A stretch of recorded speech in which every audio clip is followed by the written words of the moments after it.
കോഴിക്കോടേക്ക് പോയാൽ അവിടെ താമരശ്ശേരിക്ക് അടുത്ത് പുന്നൂർ കട്ടിപ്പാറ റോഡിൽ സ്വകാര്യ ബസ് വെള്ളക്കെട്ടിൽ കുടുങ്ങിപ്പോയി. നാട്ടുകാർ യാത്രക്കാരെ സുരക്ഷിതരായി പുറത്തിറക്കുകയായിരുന്നു. വാഹനം മുന്നോട്ടെടുക്കാൻ പറ്റാത്ത സ്ഥിതിയാണ് ഉണ്ടായത്.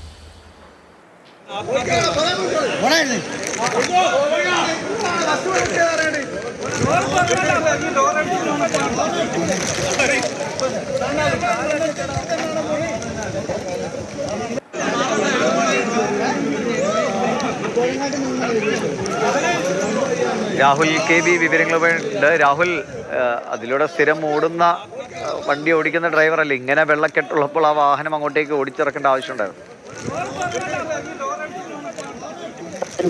ബസിന്റെ പകുതിയോളം വെള്ളത്തിലാണ് അത് കുടുങ്ങിക്കിടക്കുന്നത്. ഈ റൂട്ടിൽ സ്ഥിരമായി ഓടുന്ന ബസ്സല്ല, അതായത് താമരശ്ശേരിയിൽ നിന്ന് കൊയിലാണ്ടിയിലേക്ക് പോകുന്ന റൂട്ടിൽ ഓടുന്ന ബസ്സാണ്. ആ റൂട്ടിൽ സംസ്ഥാന പാതയിൽ അവലം എന്ന് പറയുന്ന സ്ഥലത്ത് വെള്ളക്കെട്ട് ഉണ്ടായതിനെ തുടർന്ന് റൂട്ട് മാറി കോളിക്കൽ വഴി പൂനൂരിലെത്തി കൊയിലാണ്ടിക്ക് പോകാൻ ശ്രമിക്കുകയായിരുന്ന ബസ്സാണ്. അതായത് ഒരു വെള്ളക്കെട്ട് ഒഴിവാക്കാൻ റൂട്ട് മാറി മറ്റൊരു വഴിയിൽ പോയ സമയത്താണ് ഇങ്ങനെ വെള്ളക്കെട്ടിൽ കുടുങ്ങിപ്പോയിട്ടുള്ളത്. ബസ്സിൽ അത്യാവശ്യം യാത്രക്കാരുണ്ടായിരുന്നു. തുടർന്ന് നാട്ടുകാർ ചേർന്ന് യാത്രക്കാരെ എല്ലാവരും പുറത്തിറക്കി സുരക്ഷിതരായി മാറ്റിയിട്ടുണ്ട്. നിലവിൽ ആ ബസ് കയറ് കെട്ടി നിർത്തിയിരിക്കുകയാണ്. അവിടെ വലിയൊരു കയറിൽ കെട്ടി നിർത്തിയിരിക്കുകയാണ്. ഏതായാലും ബസ് ഇങ്ങനെ പോയ സമയത്ത് നിന്നുപോയി എന്നാണ് നമുക്ക് മനസ്സിലാവുകയും ചെയ്യുന്നത്. ഉടനെ തന്നെ നാട്ടുകാർ രക്ഷാപ്രവർത്തനം നടത്തി എല്ലാവരെയും സുരക്ഷിതരായി മാറ്റി.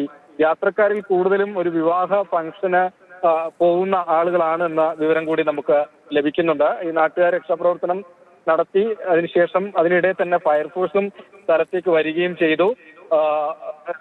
ബസ് കയറുകെട്ടി നിർത്തിയിരിക്കുകയാണ്. പൂനൂർ പുഴ കരകവിഞ്ഞതിനെ തുടർന്നാണ് ഇവിടെ ഈ റോഡിൽ ഇത്രയും വലിയ അളവിൽ വെള്ളം കയറിയത് എന്നുള്ളത് കൂടിയാണ്.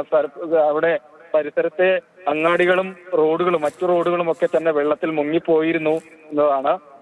അതിൽ മറ്റ് അപകടങ്ങളില്ല. വെള്ളത്തിന്റെ അളവ് കുറഞ്ഞാൽ മാത്രമേ ബസ്സിന് നിലവിൽ അവിടെ നിന്ന് മാറ്റാൻ കഴിയുകയുള്ളൂ എന്നുള്ളതാണ് സ്ഥിതി. രാഹുൽ പറഞ്ഞ പോലെ പതിവുള്ള ഒരു വഴിയായിരുന്നില്ല, അതുകൊണ്ടാണ് ഡ്രൈവർക്ക് അബദ്ധം പറ്റിയതെന്ന് മനസ്സിലാക്കാം. മറ്റൊരു വെള്ളക്കെട്ട് ഒഴിവാക്കാൻ വേണ്ടി റൂട്ട് മാറി സഞ്ചരിച്ചു വന്നതാണ്. അതുകൊണ്ട് അദ്ദേഹത്തിന് പെട്ടെന്ന് ഊഹിക്കാൻ കഴിഞ്ഞിട്ടുണ്ടാവില്ല എത്രയധികം വെള്ളമുണ്ട്, അല്ലെങ്കിൽ റോഡ് താഴ്ചയിലാണോ എന്ന്. അങ്ങനെയായിരിക്കാം അബദ്ധം പറ്റിപ്പോയത്. എന്തായാലും വാഹനം ഈ വെള്ളക്കെട്ടിൽ നിന്നു പോവുകയാണ്. പിന്നെ നാട്ടുകാർ ചേർന്ന് ആളുകളെയൊക്കെ സുരക്ഷിതരായി മറ്റിടങ്ങളിലേക്ക് മാറ്റി.